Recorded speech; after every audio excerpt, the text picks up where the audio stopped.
I'm Tamira Thayne. I've been chained to this doghouse on the steps of the Pennsylvania State Capitol for 35 days to win a law for chained dogs. I have suffered as the chained dogs suffer every day. So it's 95 degrees out and I can't even sit down on any of the concrete because it's too hot.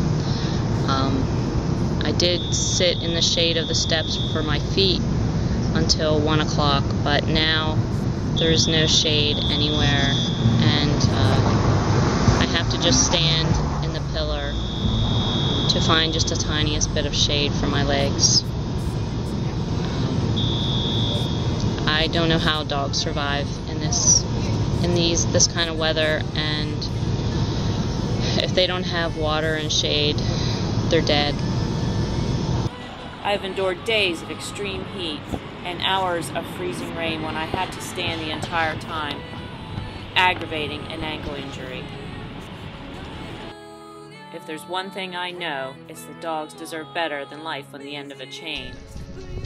A chained dog who survives for 11 years will spend over 96,000 hours on a chain. Chained dogs suffer in a myriad of ways besides the sheer isolation they are forced to endure, these the most social of creatures. Parasites, diarrhea, matted fur, tumors on their faces, the list goes on and on. In order to be a more effective voice for chained dogs, I undertook a 4-day silent vigil and fast. I came to know what it's like to have no voice and have no ability to stand up for yourself.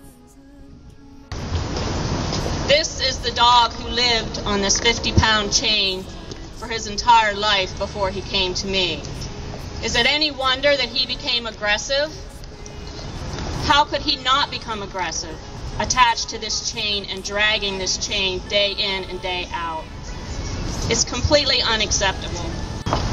And yet just last week, another 6-year-old girl was mauled by a chained dog in McKeesport, Pennsylvania. Alaha Crutchfield, 6, and her sister were playing in the backyard when the neighbor's dog broke its chain, jumped over the fence, and mauled the first grader. She was basically ripped to the skull.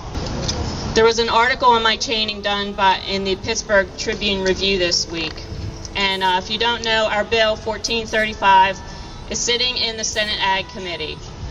And the head of that committee said in this article that he does not think tethering itself is harmful. I say, Mike Brubaker, tell that to Alaha, who just had her scalp ripped off.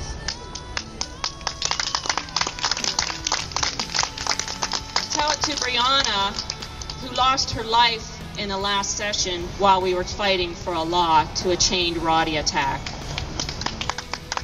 Tell that to Magnum, who spent his life chained to this 50-pound chain. And tell it to the neighbors and the caring people like you and I who have to watch this suffering and we can't do anything about it.